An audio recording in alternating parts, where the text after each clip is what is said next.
Part 1. You will hear a talk between a customer and a travel agent. First, you have some time to look at questions 1 to 4.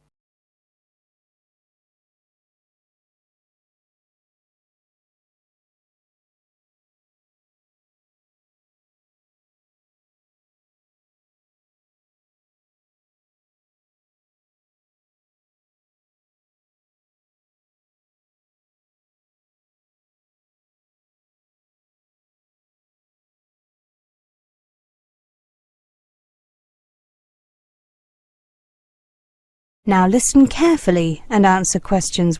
Good morning. I'd like to book a flight to Toronto, please. Certainly. Flying from Sydney? Yes, on Thursday, please.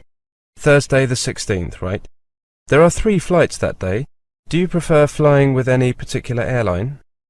I've heard that Air Canada is good, but expensive. Is there a big difference in prices between the airlines? I'll be flying business class. Yes, there is. Air Canada is the most expensive airline at $4,000 to $6,000 for business class, depending on the date of return. Qantas is $3,000 to $6,000, and Pacific, the budget airline, charges between $2,000 and $3,500. Wow, that's quite a difference in prices. I'm returning on from Wednesday 22nd, so could you check the return prices for me? Sure. Let me just enter the return date into the computer. OK. Air Canada has tickets for $4,600. Qantas has them for $4,200. Pacific has tickets for $3,200. Those prices all include taxes and surcharges. OK. Before you hear the rest of the conversation, you have some time to look at questions 5 to 10.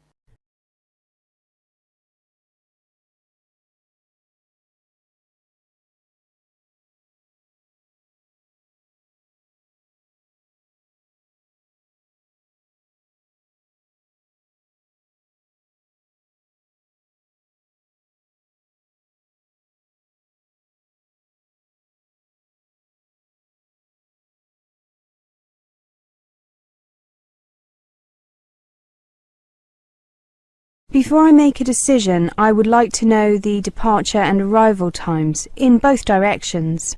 Of course. Let's look at Air Canada first. Leaves Sydney at 10 a.m. and arrives in Toronto at 10 a.m. local time. There's a stopover in Vancouver. The Qantas flight leaves Sydney at 1:45 and arrives at 10:15 a.m. There's also a stopover in Vancouver, but it's shorter than the Air Canada one. Pacific flies via Los Angeles and leaves at 6:15, arriving at 11:55 p.m. Oh, that doesn't sound very convenient. Flying by Pacific, I mean. Well, budget airlines do offer cheaper tickets, but they are often not so advantageous in other ways. How about the returned flights? Let me check. The Air Canada flight leaves Toronto at 4 o'clock and arrives at 6 o'clock local time. The Qantas flight leaves at 9 a.m. and arrives at 11 a.m. local time in Sydney. The Pacific flight leaves Toronto at 10:25 and arrives at 6:10 local time in Sydney. Again, not very convenient timing. No, it isn't. Are the stopovers the same as on the outward journey? Yes, they are. Well, I have a business appointment on Wednesday the 22nd in the morning, so unfortunately I can't take the Qantas flight. The Pacific flight times are too inconvenient, so I'll take the Air Canada flight, even though it's more expensive. Right, I'll book that for you, shall I? Do you have your passport with you? Yes, I do. Here you are. Thank you.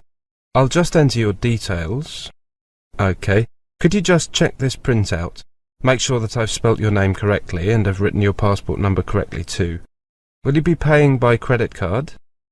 Yes, I have a company credit card. Here you are. Oh, my name is Reese with a C, not with an S. Oh, I'm sorry. I'll correct that. R-E-E-C-E. And my given names are hyphenated. Mary-Ann, with an E. Oh, you've got that. Sorry. OK. Mary-Ann. joined together with a hyphen.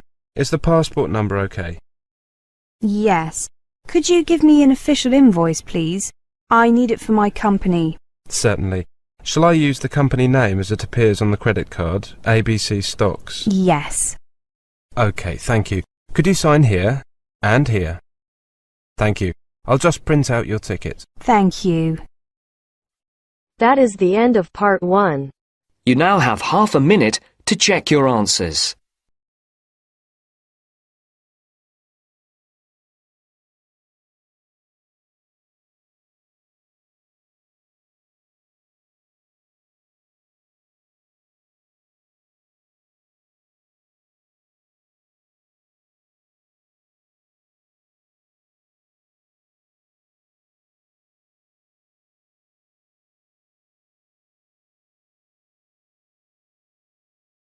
Now turns to part 2. Part 2. You will hear a monologue. First, you have some time to look at questions 11 to 17.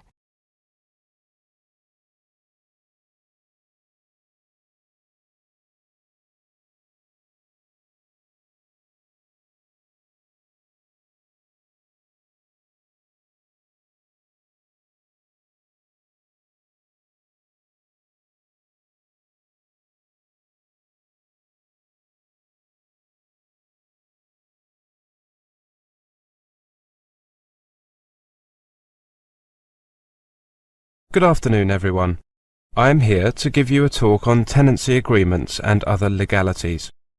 If you rent a flat or a house or bedsit, you will have a tenancy agreement or lease. This is a written legal agreement between you, the tenant, and the property owner, the landlord. Tenancy agreements should normally contain information about the amount of rent, the length of the tenancy, and what rights you and your landlord will have under the law. In most cases, you will have an assured short-hold tenancy, which means that your landlord cannot ask you to leave without a good reason during the first 6 months. Although these rights offer you some protection, it is still your responsibility to check the tenancy agreement thoroughly and make sure you agree with the terms. Do not sign the tenancy agreement if you do not know what all of it means. If you do not fully understand your rights, show your tenancy agreement to an advisor in the accommodation office or student welfare office at your university or college and ask for help. You can also get help from a housing advice centre, law centre, or citizens advice bureau. When you do sign the tenancy agreement, make sure you get a copy to keep for yourself, in case you need to check any details later on. The landlord may also ask you to sign an inventory, a list of all the items in the property, pieces of furniture, kitchen items, etc. If so, make sure you get a copy of this as well. Check that it is correct and that any existing damage to these items is included before signing it. If your landlord does not provide an inventory, you should make one yourself and send a copy to the landlord. Let's take a look at payments. Before you move into private accommodation, you will probably be asked to pay a deposit equivalent to 1 month's rent. Make sure you get a receipt for any deposit or fees you have paid. When you leave the accommodation, if you have paid all your bills and caused no damage to the property, your full deposit will be paid back to you. If you are renting through an accommodation agency, you may also be asked to pay fees for preparing tenancy agreements and administration. You should also keep a written record of all the rent payments that you make, as you make them. If you have a dispute with your landlord, or you get behind with your rent, you should get advice as soon as possible. Before you hear the rest of the talk, you have some time to look at questions 18 to 20.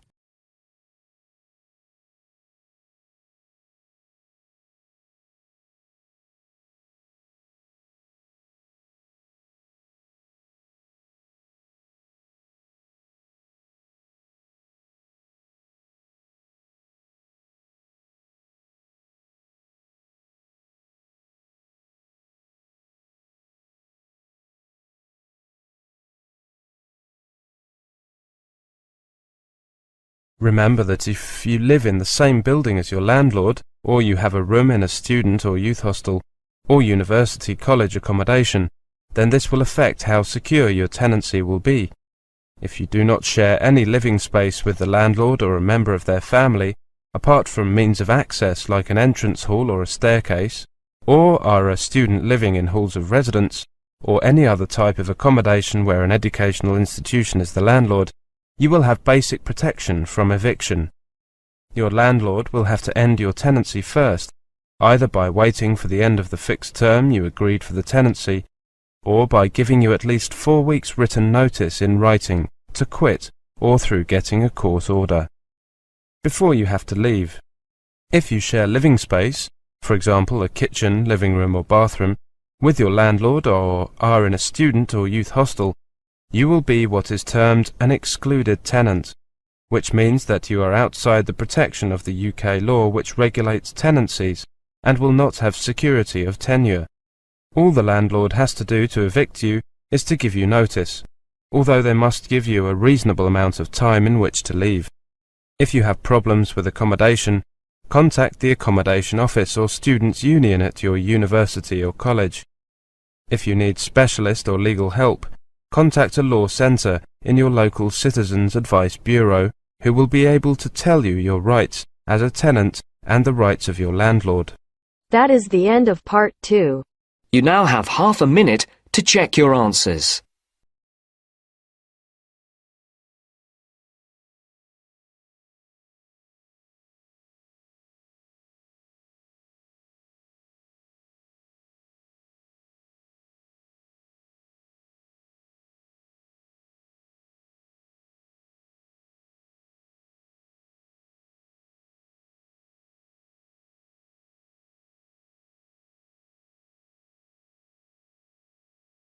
Now turns to part 3. Part 3. You will hear a talk between a professor and a student. First, you have some time to look at questions 21 to 25.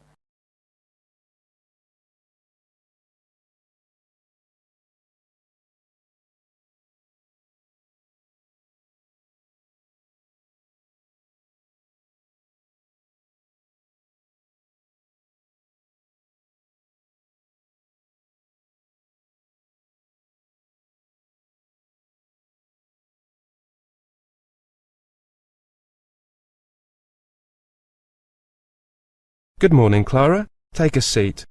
Right, I've read your first draft of your project on housing. Well done. Thank you. I know it's only a first draft though, so I'm sure you have some suggestions on how it can be improved. I was very nervous at first because it wasn't my first choice of topic. I had wanted to do something on voting patterns, but getting information, well, it didn't look possible within the time frame. Don't worry. I think that you have made a good choice. Yes, a comparison of the factors influencing house prices. Very topical. Definitely. There seems to be something about housing prices in the newspapers every day. I just wanted to compare the different factors. You know, location, the proximity of facilities such as schools. As I said, a good choice of topic. Now, the first part is very well done. You clearly introduce what you are going to look at, why and how. Do you think that I have covered enough points there? I think so. Did you have anything else in mind? You know, something else you'd like to cover? Well, a friend suggested that I might include crime rates. Actually, that's a very good idea. You might consider it. It is something that many people take into account, consciously or otherwise. When choosing a place to live, nowadays the police are required to keep quite detailed statistics on crime, and you can get them fairly easily. I mean, it's easy enough to ask for them, but it might take a while for the police to get them to you. Okay, I'll make a note of that. Contact police for crime statistics. Before you hear the rest of the talk, you have some time to look at questions 26 to 30.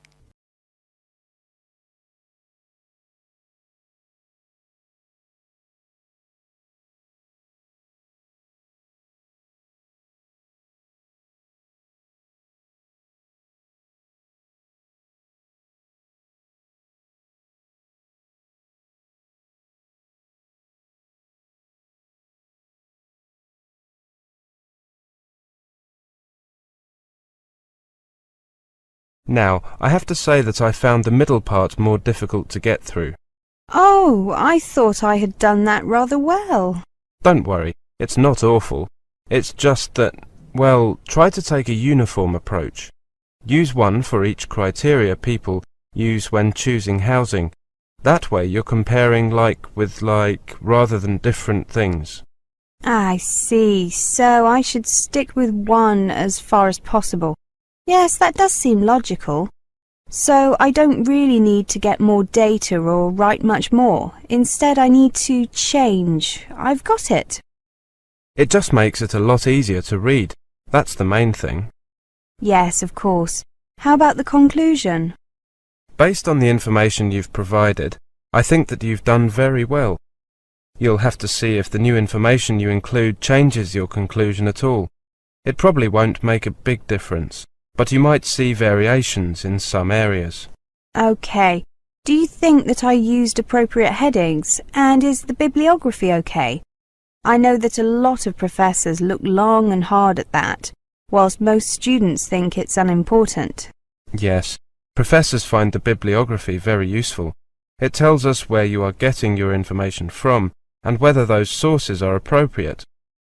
Your bibliography is fine, but you might consider changing the format. Here's a printout of the most widely accepted format. You can keep that. Thank you. And the headings? I made a few notes. Here are some suggestions. Don't feel that you have to use them. I won't be offended, but some of your headings are long-winded, whereas others are relatively short, as they should be. Thank you. I'll take a look at these later. How long did you work on the whole thing? Well, 2 months, perhaps on average of 3 hours a day. Not more than that. Probably, 150 hours? That's about what I would recommend. Anything less than 120 hours is going to be detrimental to the project. You'll probably need another 50 hours work on it in total. You've still got a month, so you should manage it easily. Yes, a couple of hours a day. Easy. I'd suggest that you come back to see me in, about, let's say, 3 weeks' time. Then you should be virtually finished, and I can have another look before you do your final proofreading, before handing it in. Okay, I'll see you after one of the seminars to make an appointment. Is that okay? Certainly. Thanks, Clara. Thank you, Professor. That is the end of part 3. You now have half a minute to check your answers.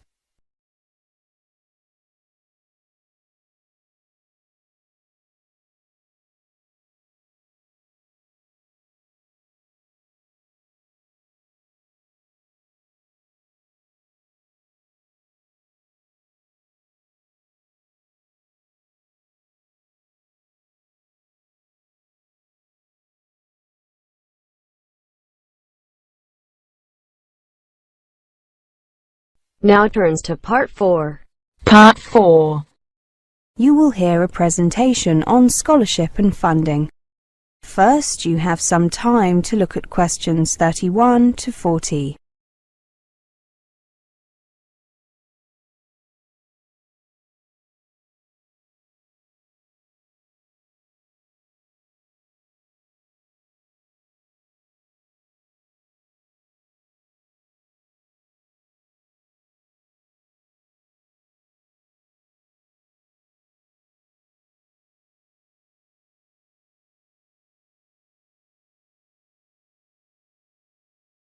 Now listen carefully and answer questions 31 to 40. Welcome to this presentation on scholarships and funding. If you are hoping for help with funding your studies in the UK, you need to get working on this as soon as you can. It is almost impossible to make arrangements for financial support once you have left your own country. Start by inquiring with your own Ministry of Education or Department of Education. Your local British Council office can provide details of awards available, including those offered by UK institutions themselves. You'll also find information and a scholarships database on their website.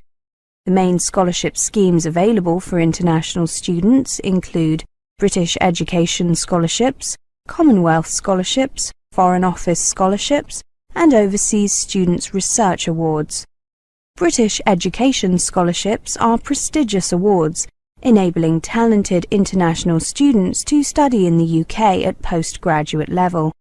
Only students studying for at least one academic year are eligible. About 2,000 new scholarships are currently awarded each year, and there are plans to expand the programme further. There are 3 types of scholarship. The first is a full award, where all the fees, a living allowance, and travel to and from the UK are paid for. Then there is a fees-only award, where all or part of the fees are paid. Finally, there is a partial award, where a combination of the fees and the allowances are paid. The value of the scholarship will vary, depending on the type of the award, the length of the course, and the country from which the student comes, but it is up to a maximum of £20,000. Contact the British Council or the British Embassy in your own country for details. You must be resident in your home country when you apply. Commonwealth scholarships are awards mainly for postgraduate study, although funding for undergraduate study may be possible if there are no suitable undergraduate courses in your home country. You must be a citizen of a Commonwealth country, including the UK. A university degree or equivalent is usually required. Apply to the British Council office in your country. You must be resident in your own country when you apply. About 3,000 of these scholarships are awarded each year, and their value ranges from £5,000 to £15,000. Foreign Office scholarships are a joint initiative by the Foreign Office and certain UK higher education institutions. The awards are normally given for taught postgraduate courses. In rare cases, an award may be made for undergraduate study if the course is not available at an institution in your home country. They are funded by the Foreign Office and participating UK higher education institutions. You must normally be under 35 years of age. You must be resident in a developing country, and you must not be currently employed by your government or by an international organisation. You should be planning to study a subject related to development and be fluent in English. Apply directly to one of the participating institutions. You can ask for a list of participating institutions from the British Embassy in your country or your local British Council office. Only about 500 of these awards are made each year, and their value ranges from £7,000 to £12,000. Overseas Students' Research Awards are awards for full-time postgraduate study for a period of 1 year. They make up the difference between home and overseas students' fees. They are funded by the Ministry of Education. You must be a postgraduate research student at a publicly funded higher education institution in the UK. You will need to demonstrate academic merit and research potential. Application forms are available from UK higher education institutions, so contact the one where you want to study. For further information, contact the OSRA office via their website, www.osra.org. Actually, you can email them at osra@osra.org. On average, 1,000 of these scholarships are awarded each year, and the maximum amount is £25,000 per scholarship. That is the end of part 4. You now have half a minute to check your answers.